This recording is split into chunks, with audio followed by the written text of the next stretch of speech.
Amém, bom dia para todos. É um desafio muito grande nós falarmos na conclusão de Tabernáculos, porque a festa de Tabernáculos a gente tem compreendido aqui que tem a ver com um processo sequencial de construção, onde o Espírito fala à igreja, né? Se fosse uma coxa de retalhos, as mensagens seria mais simples. Então a gente viria a cada dia, falaria algo, mesmo sendo do Espírito do Senhor, falaria algo, mas sem conexão clara, né, uma coisa com a outra. Mas nós entendemos que é uma construção. Eu não consegui esse ano vir todos os dias, mas eu consegui estar. E importa muito ouvir. Fiquei catando ali o dia que eu não vi, fiquei catando a mensagem para ouvir o que o Espírito tem comunicado a nós nessa semana. E importa muito para mim o feeling, né? O sentimento, sentir a igreja, o que o Espírito está movimentando, a experiência da igreja. Ontem foi muito importante também estarmos juntos diante desse tema, unidade do Espírito, e isso tem muito a ver com o que eu quero compartilhar com os irmãos aqui hoje.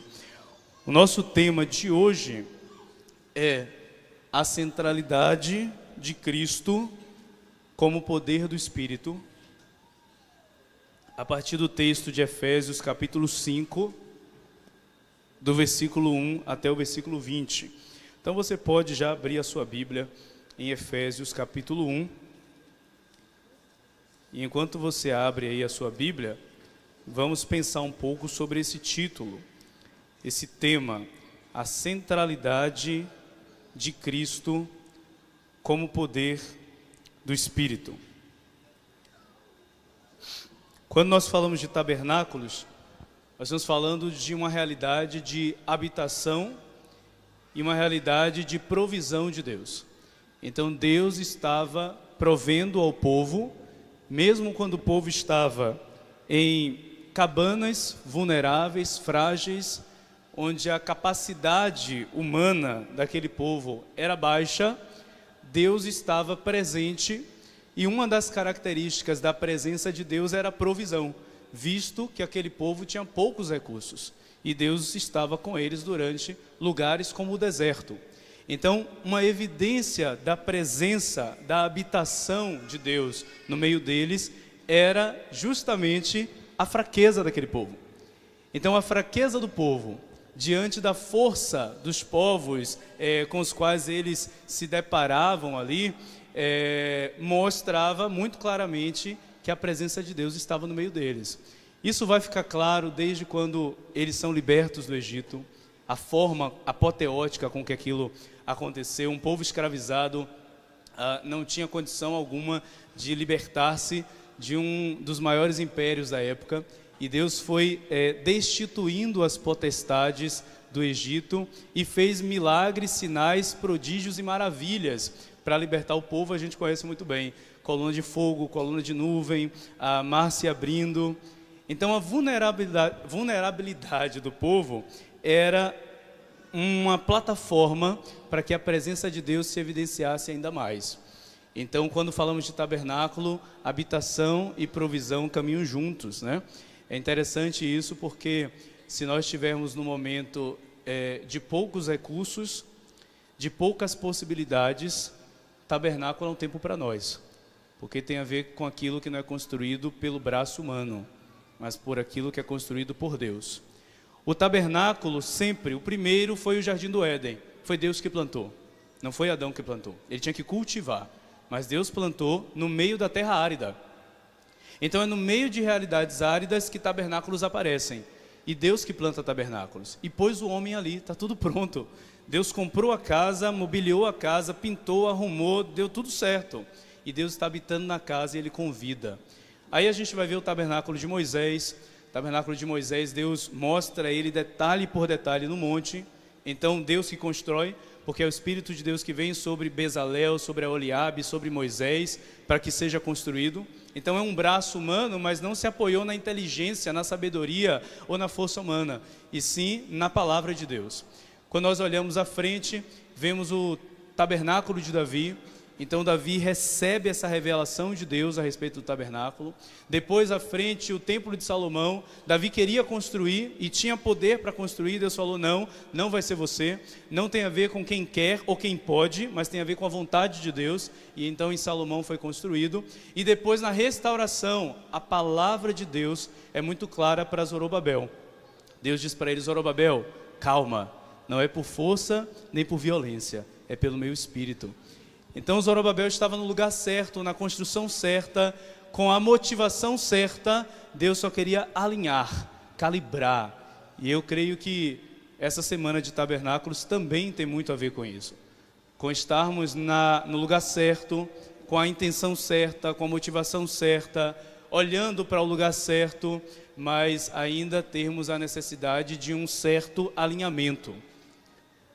Tirarmos as arestas, ouvirmos a voz de Deus e realmente nos alinharmos àquilo que Ele está fazendo. E assim foi com Zorobabel.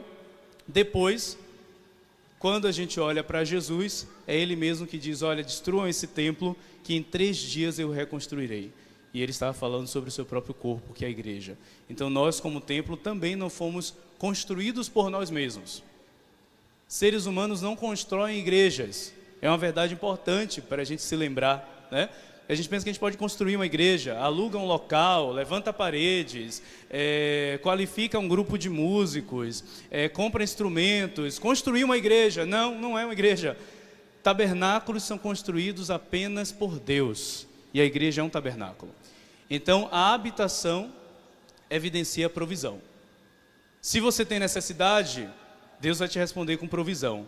E se Deus te responder com provisão, Ele vem e habita para prover. Então, o campo da necessidade é o campo adequado para a habitação. Por isso que tabernáculos é Deus no meio do povo, mas o povo habitando em tendas frágeis. Isso é um presente para a gente, porque isso deve nos trazer descanso. Depois de tudo que vivenciamos essa semana, de tudo que o Espírito falou conosco essa semana, é Ele que está fazendo. É Ele que está construindo. E nós podemos confiar, nós podemos nos disponibilizar como pedras.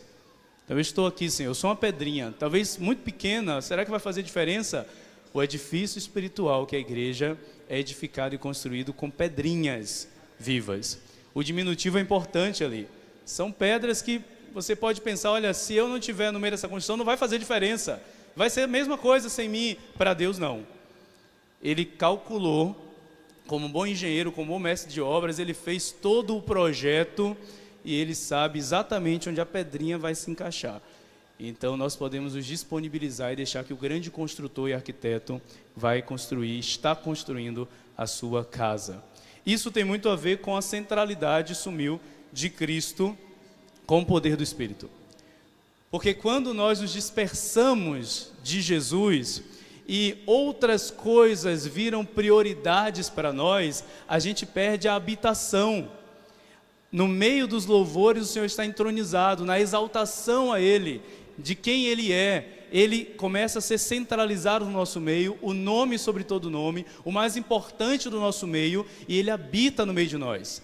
E só a presença de Deus no meio da igreja é que faz com que a igreja seja poderosa, seja revestida de poder, atue em poder. E a maior evidência do poder de Deus é a unidade. Então a gente pode pensar em milagres, aliás, a unidade é um milagre, mas a gente pode pensar em enfermo sendo curado, a gente pode pensar em morto sendo ressuscitado, que são todas as coisas que Deus faz, mas o maior milagre, a maior evidência do poder de Deus é a unidade. E assim como o tabernáculo é construído só por Deus, a unidade não é realizada por seres humanos. Então são muitos anos aí de estrada cristã, né? Se você também tem bastante tempo, até pouco tempo, você já ouviu muita iniciativa para a unidade. A marcha da unidade, a conferência da unidade, a oração da unidade, o encontro de unidade, e junto às denominações, e tem uma coisa meio corporativa, e às vezes pouco espiritual. Então, é juntar as partes para formar o todo, não funciona assim quando se refere a Deus. É juntar placas para formar uma grande placona gigante, chamada Igreja de Cristo. Não funciona assim, porque a igreja não está repartida para ser ajuntada. A igreja é uma coisa só. Então a unidade tem a ver com a realidade do Espírito, e só Ele pode operar a unidade. Então o que eu devo fazer pela unidade? Como que eu promovo unidade? Você não promove unidade. Como que eu construo unidade? Você não constrói unidade. Então não vou fazer nada. Não, calma. A Escritura diz que nós devemos dar manutenção ao vínculo do Espírito, que é a unidade. Então, aquilo que Cristo construiu no seu templo, no seu tabernáculo, que é o seu corpo, ele é mantido pelo Espírito Santo. Ele foi selado pelo Espírito Santo. E nós, como membros desse corpo, não podemos ferir o próprio corpo. Nós devemos manter a saúde do corpo, mantendo o vínculo do Espírito. Então, tabernáculos deve nos lembrar, especialmente nesse mês em que nós trazemos uma festa bíblica do contexto hebraico, mas nós celebramos uma festa cristã, que é a Reforma Protestante. Então, especialmente nesse mês de Reforma Protestante, nós devemos entender que a igreja pode ter muito recurso e se perder no caminho. Ela pode ter muitas ferramentas e se desviar na trilha, mas a palavra de Deus aponta sempre para um retorno para o Evangelho, para um retorno para Cristo. É muito simples, mas é fundamental. Talvez a gente perca de vista Jesus, porque Ele é a pedra fundamental. Onde que eu vejo Jesus? Talvez Ele não seja a placa do edifício, Ele não é. Ele é a pedra que fundamenta, então, por vezes Ele não vai ser visto. Mas todo o edifício fala sobre Ele. Percebem isso? Se a gente edifica sobre a pedra fundamental, toda edificação fala da pedra fundamental. Então Cristo é visto não como a placa desse edifício. Cristo é visto nas pedrinhas e na edificação. Cristo é visto na unidade. É isso que ele diz em João 17. Porque se há unidade no edifício, o fundamento é bom. Se não há unidade e o edifício cai, o fundamento estava ruim. Então, quando vocês amarem uns aos outros, todos saberão que vocês são meus discípulos.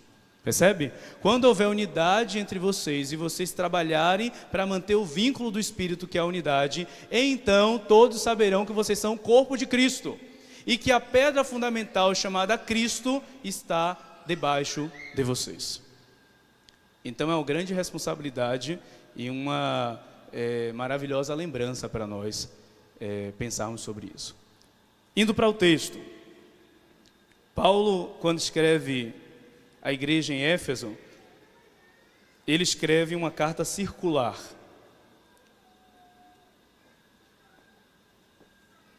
Significa que essa carta foi para a igreja de Éfeso, em Éfeso, mas a intenção era que essa carta ela passasse por várias outras igrejas em outros lugares, e assim aconteceu. Carta circular. Nós trabalhamos durante a semana os vários textos de Éfeso, né? Se a gente olhar desde o capítulo 1, a construção de Paulo é uma construção mística. Ele está falando do corpo místico de Cristo. Ele fala que nós estamos assentados em regiões celestiais. Ele fala que o mesmo poder que ressuscitou Jesus dentre os mortos opera em nós hoje. Ele fala para Deus, ele ora para que Deus ilumine os olhos do nosso coração. Então tem um aspecto místico do corpo místico de Cristo. Então há pouca questão prática quando você começa a ler ali o início, os primeiros versículos do capítulo 1. E à medida que você vai avançando, Paulo, e é o sistema dele mesmo, ele vai saindo do místico para o prático. Ele vai saindo do abstrato para o concreto. E hoje a incumbência dada a mim é falar do capítulo 5. Capítulo 5 é o penúltimo capítulo da carta aos Efésios. Então ele é muito prático, muito prático. E faz todo sentido que a gente termine a semana falando sobre prática, né? Nós ouvimos muita coisa, experimentamos muita coisa, mas tem práticas assim, muito próximas à nossa realidade, sobre as quais devemos falar para que essa unidade seja mantida.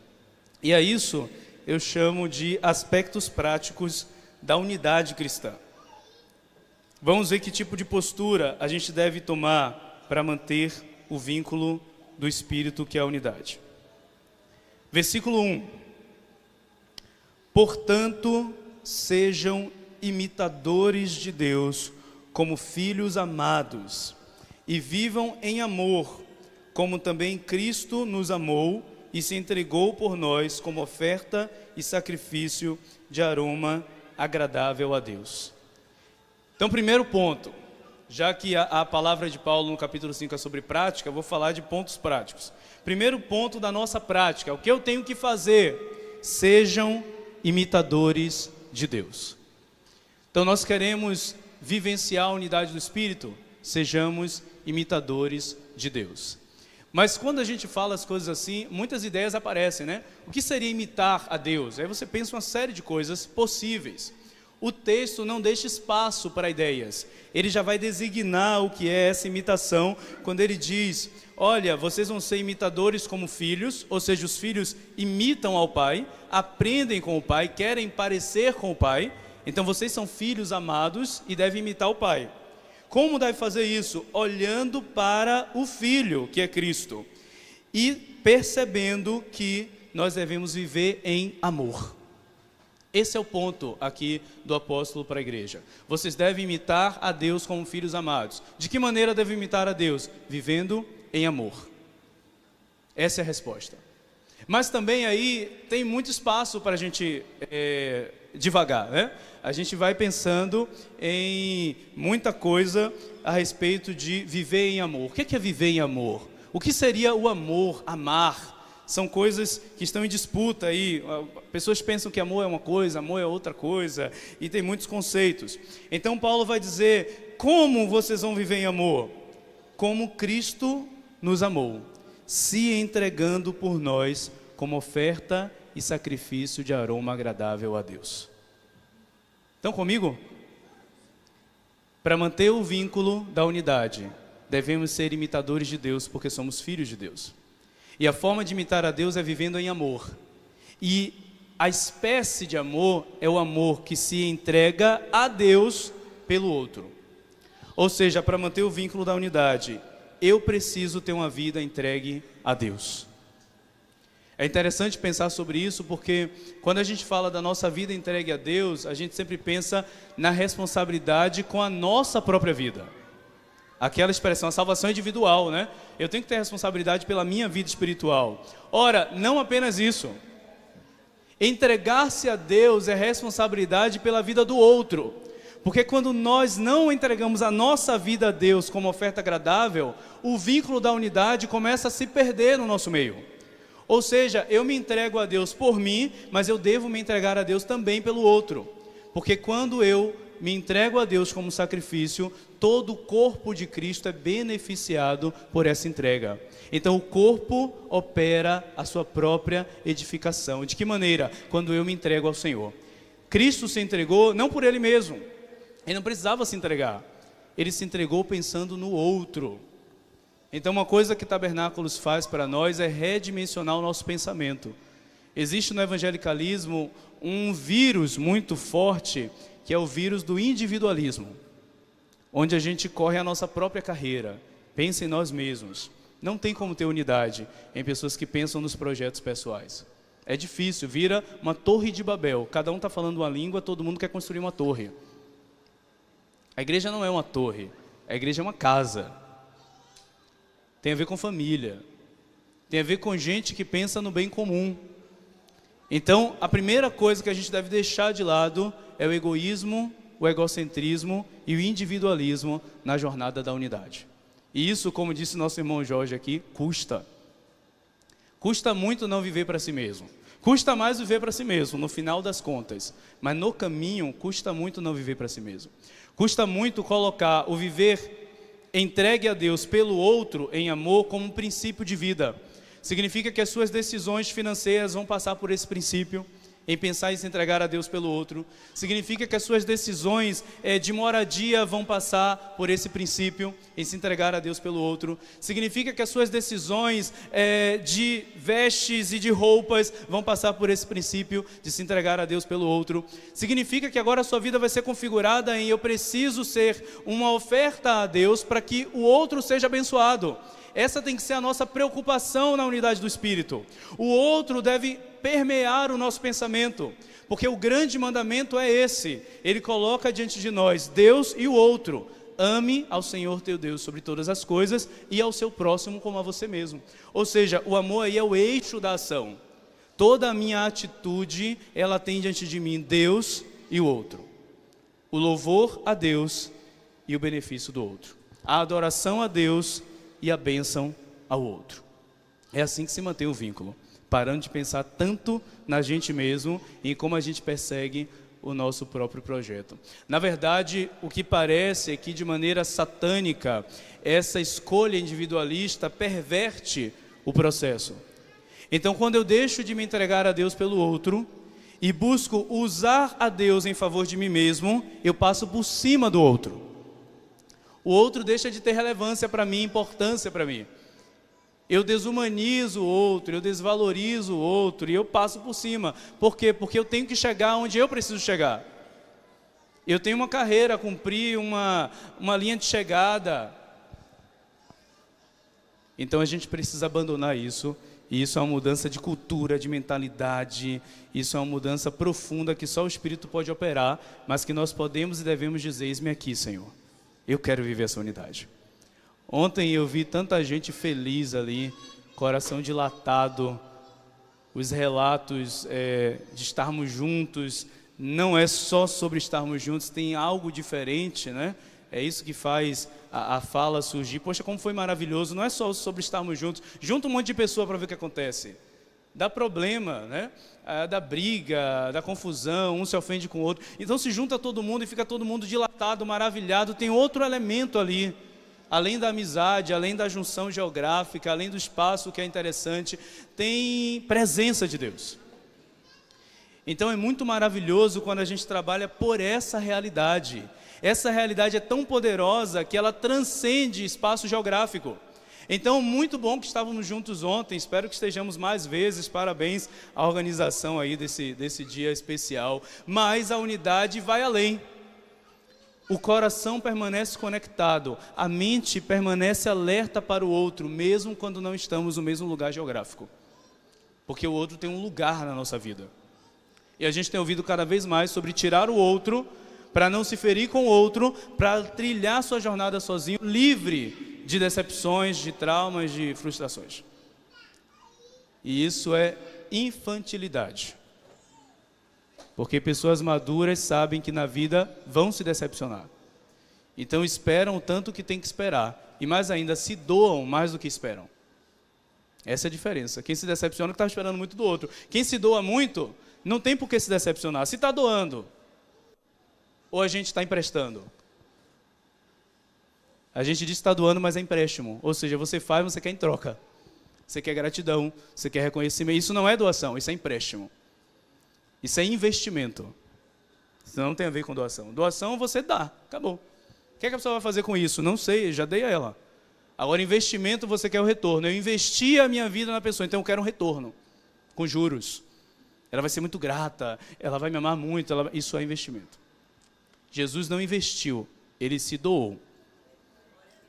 Tanto que tem muitos que o expõem à vergonha da cruz de novo. Desprezam o seu sacrifício.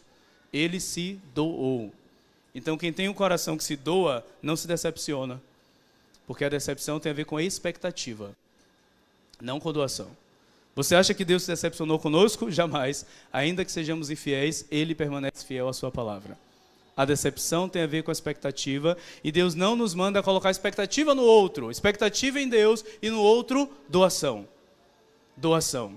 Você se doa para Ele. O que é que Ele vai fazer com a sua doação? Ele escolhe o que Ele vai fazer. É direito dele. Então, a qualidade da doação de Jesus é uma doação que não espera nada em troca. Então, eu queria que a gente pensasse sobre isso toda vez agora que a gente estiver louvando ao Senhor junto, que a gente estiver adorando ao Senhor, pensando, olha, eu estou adorando ao Senhor, mas é para me entregar pelo outro. Eu estou me entregando em sacrifício ao Senhor, em amor ao outro. Aí a nossa canção começa a usar muito nós, né? Ao invés de eu. A nossa canção começa a ser aquela canção de luz acesa e de olhos abertos, porque a gente sabe que a gente não está cantando sozinho. Para cantar sozinho, você canta no chuveiro e vai dar tudo certo, Deus vai receber.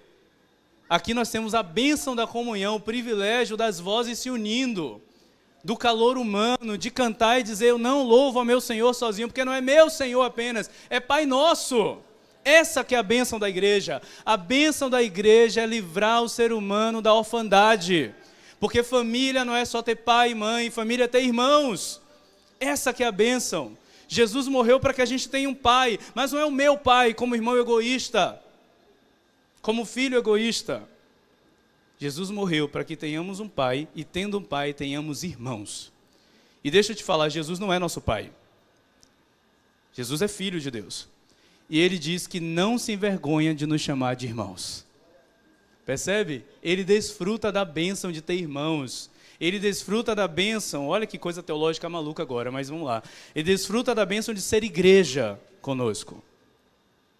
Porque ele faz parte desse corpo.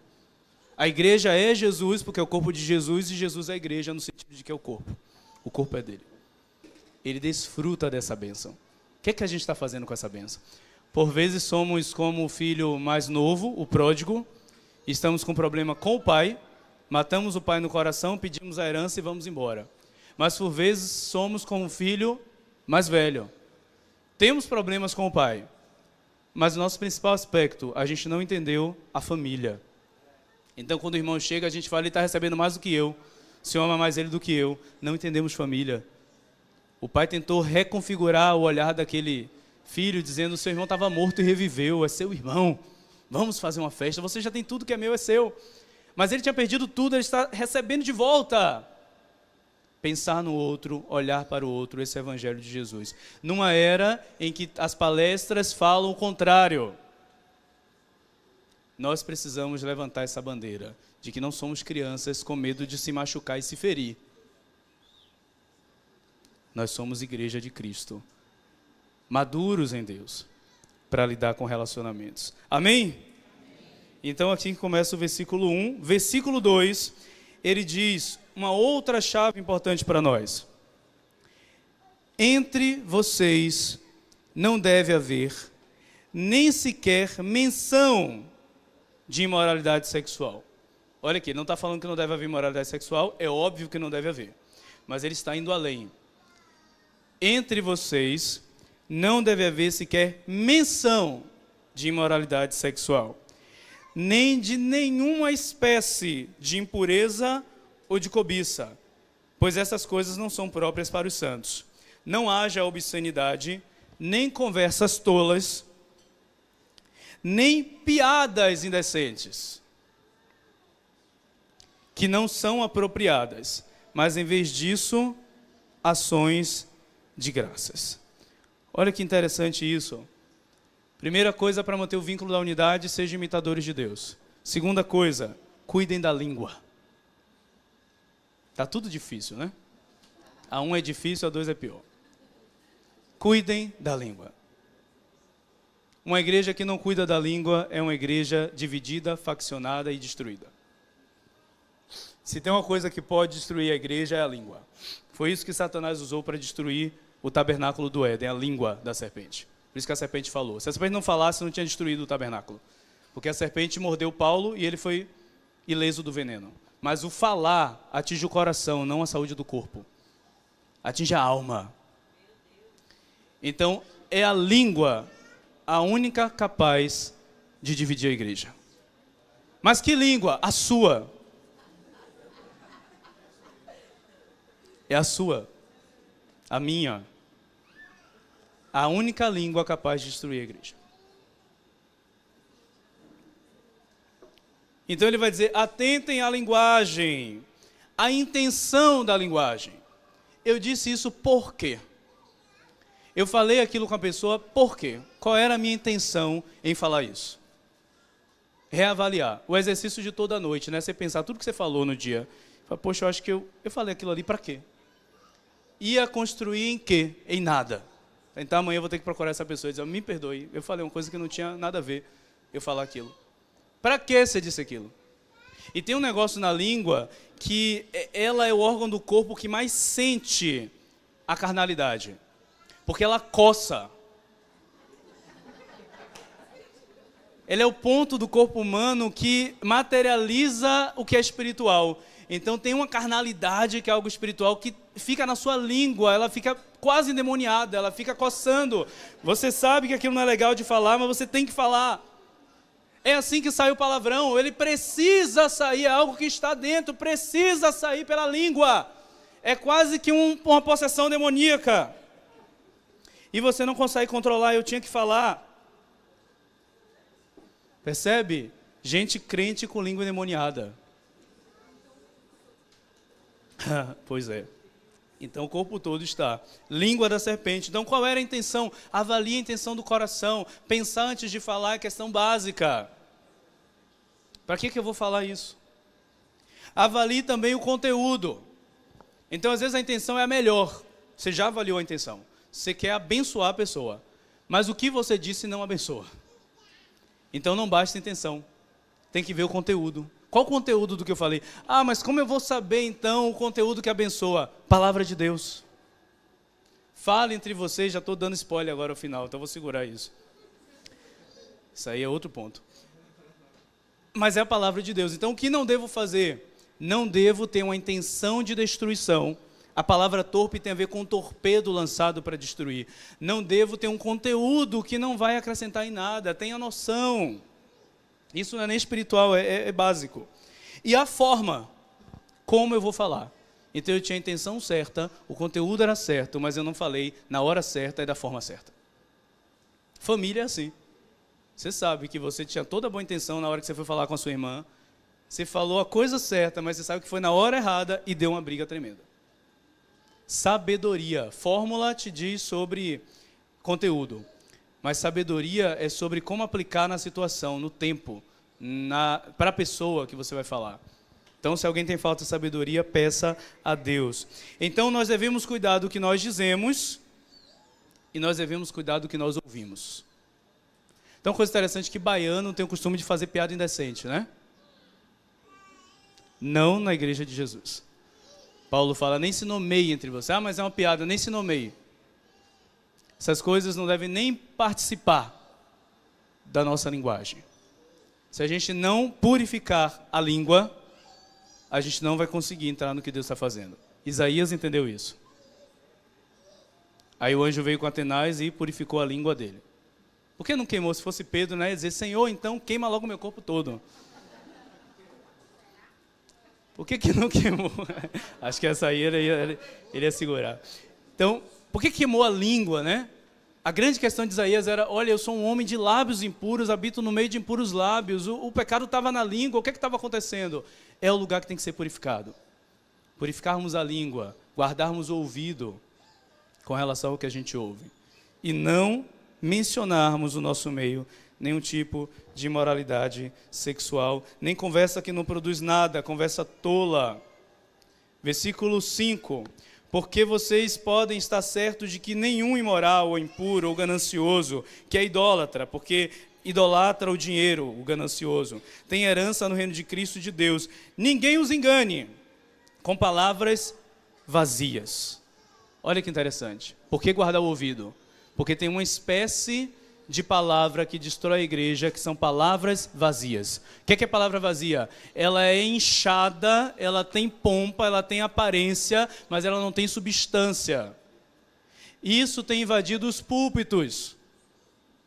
Então a falta de consistência na palavra de Deus gera uma igreja fraca, frágil, porque falta substância espiritual. Então tem muita firula, tem muita maquiagem, mas não tem substância espiritual. E ainda mais no tempo da reforma, nós precisamos pensar sobre isso. Nós precisamos de palavras que tenham substância espiritual. E essas podem ser simples, muitas vezes são muito simples. E outras vazias têm toda uma coisa apoteótica e não tem nada a dizer. São palavras que enganam. É salgadinho. É algodão doce. Né? Tem gente que gosta, né? Eita. Gera um prazer, mas não tem nada ali. É vazio. Não tem nutriente nenhum. Aí se alguém põe um brócolis na tua cara, você fala, ai! A palavra de Deus é brócolis. Ah, eu não gosto, o problema é seu. Ou você aprende a gostar, ou você se entope de doce, de besteira e morre espiritualmente. Percebe que não é para criança, gente? A gente cresce, a gente é adulto. A gente precisa de ajuda. Versículo 7, portanto, não se associem com eles. Veja que para falar de unidade ele fala sobre a não associação a pessoas impuras, com lábios impuros. Porque antes vocês eram trevas, mas agora são luz no Senhor. Vivam como filhos da luz, pois o fruto da luz consiste em toda bondade, justiça e verdade. E aprendam a discernir o que é agradável ao Senhor. Não participem das obras infrutíferas das trevas, antes exponham-nas à luz, pois é vergonhoso até mencionar as coisas que eles fazem oculto. Tudo, porém, que é exposto pela luz, torna-se visível, pois a luz torna visíveis todas as coisas. Por isso é que foi dito, desperta, ó tu que dormes, levanta-te dentre os mortos e Cristo resplandecerá sobre ti. Ponto 3, vivam como filhos da luz. Para manter o vínculo do Espírito, sejam imitadores de Deus, cuidem da língua e vivam como filhos da luz. Filhos da luz, primeira coisa, é gente que é do dia, não é da noite. O que é que significa isso? Gente que está alerta, que discerne as coisas, que não está inebriada, sonolenta, sendo levada por todo o vento para lá e para cá. É gente que despertou para a vontade de Deus. Como filhos da luz, estejam alertas e pratiquem as obras da luz. Agora que é muito legal isso aqui. Você vai perguntar, quais são as obras da luz? Tudo que você pode fazer à vista das outras pessoas. Simples. Sabe aquele sentimento? Bota ele para fora para ver se você consegue falar ele aqui na frente. Ah, não poderia, então lança fora. Sabe aquela forma que você falou com seu filho, com sua mãe, com seu marido, com sua esposa? Vem aqui na frente falar. Ah, não posso, então joga fora. É muito simples saber o que é obra da luz. O que você faz sabendo, se tivesse uma plateia na minha frente, eu continuaria fazendo. Então você está andando na luz. Mas se está oculto, é trevas. E deixa eu te dizer, a gente fala com as crianças, não vai ali que está escuro, tem um monstro. É mentira para a criança, mas espiritualmente é verdade.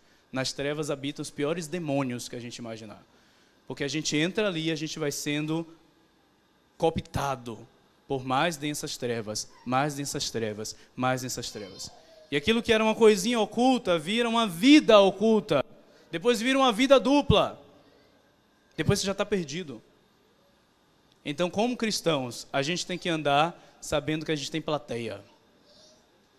Plateia não está quando a gente sai de casa. A plateia está lá em Hebreus capítulo 12. Vocês estão cercados por uma nuvem de testemunha, que são os heróis da fé e todos aqueles citados no capítulo 11. Tem um monte de gente olhando para você, querido. Abra seu olho. Você acha que está sozinho, escondido? Oh, meu Deus, vergonha espiritual. O céu todo está te vendo.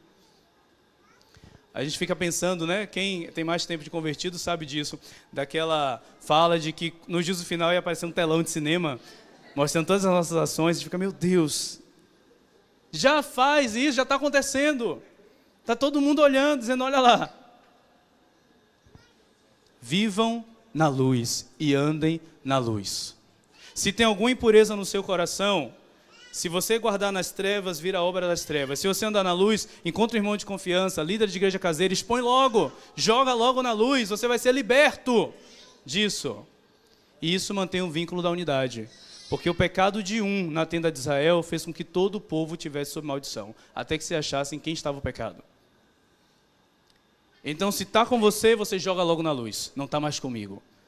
Porque sentimentos ruins a gente tem, atitudes ruins a gente tem, pensamentos ruins a gente tem. A questão é o que a gente vai fazer com isso. Ocultar e alimentar ou jogar na luz.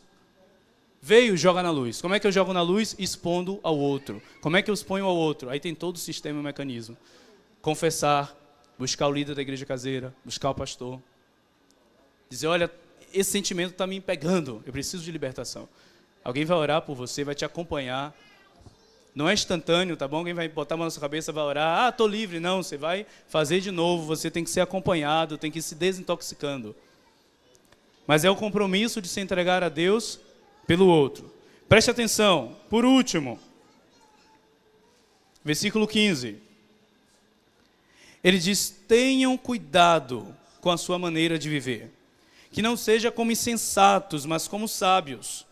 Como que sábios vivem? Aproveitando ao máximo cada oportunidade, porque os dias são maus. Ser assertivo, ser preciso. Está jogando fora hoje, mas você sabe se vai ter o amanhã? Você não sabe se você vai ter o amanhã. Aproveite cada oportunidade. De quê? De se entregar a Deus e de fazer o bem. Cada oportunidade. Não deixe para amanhã. Portanto, versículo 17, não sejam insensatos, mas procurem compreender qual é a vontade do Senhor. Não se embriaguem com vinho, que leva à libertinagem, mas sejam cheios com o Espírito. Olha que coisa linda. Ele vai fazer uma oposição. O vinho, a embriaguez, a fuga da realidade. Saiam dessa vida. Sejam cheios do Espírito. Eu finalizo com isso. Portanto, ponto 1, para manter o vínculo da unidade, sejam imitadores de Deus. O ponto 2, cuidem da língua. O ponto 3, vivam como filhos da luz. E o ponto 4 e último, sejam cheios do Espírito. Como é que eu sou cheio do Espírito? Não sendo insensato. Aproveitando as oportunidades.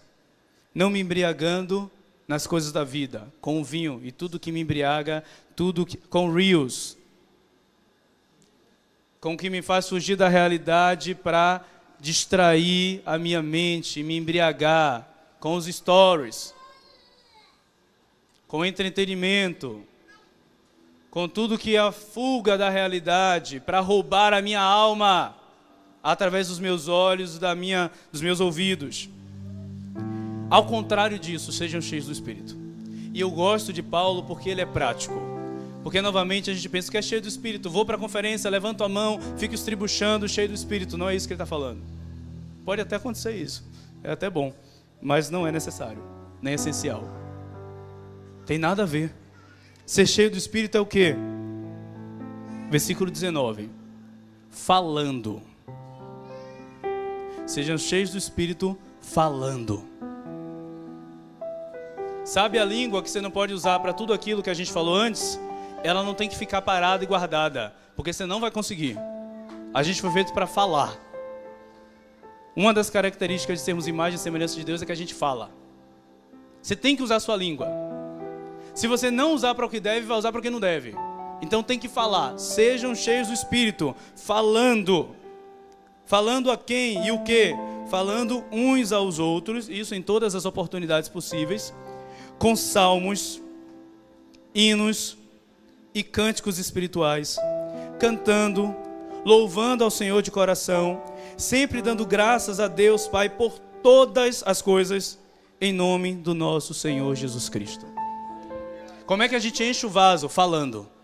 É assim que a gente vai enchendo, a gente vai transbordando, falando com salmo, cântico, hino, louvando a Deus, dando graças a Deus. Você vai conversar com alguém e você fala, olha, eu estou passando um momento difícil, mas graças a Deus eu tenho visto a presença de Deus, a provisão de Deus. Isso vai enchendo o seu coração, daqui a pouco enche o coração do outro que está num momento difícil também, fala, poxa, que fé maravilhosa que ele tem, eu também vou crer, Deus vai fazer comigo, sai todo mundo cheio. É o encontro de Maria e Isabel, o menino começa a saltar no ventre, porque falaram as coisas certas. Quando você me saudou, o menino soltou no ventre. Percebe? Mas a gente perde tanta oportunidade falando besteira, conversando o que não deve conversar.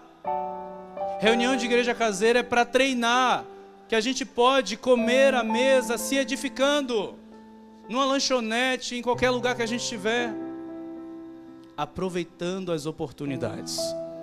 Aproveitando. Ah, mas eu não sei o que falar. Não tem essa desculpa. Começa dizendo com salmos. Salmo está escrito, gente, pelo amor de Deus. Só é você ler. Aí quando você for conversar, você vai dizer, olha irmão, estava angustiado, mas na minha angústia invoquei o Senhor me ouviu. Pronto. Isso é que nos enche do Espírito. Isso é que nos enche. Se as nossas palavras forem de destruição, nós estamos destruindo a nós mesmos, ao destruir o outro. Então a gente precisa falar entre nós como pessoas cheias do Espírito e sermos cheios do Espírito falando, dando graças a Deus, cantando, louvando ao Senhor. O versículo 21 não está incluído, mas eu vou terminar com ele então. Sujeitem-se uns aos outros no temor de Cristo.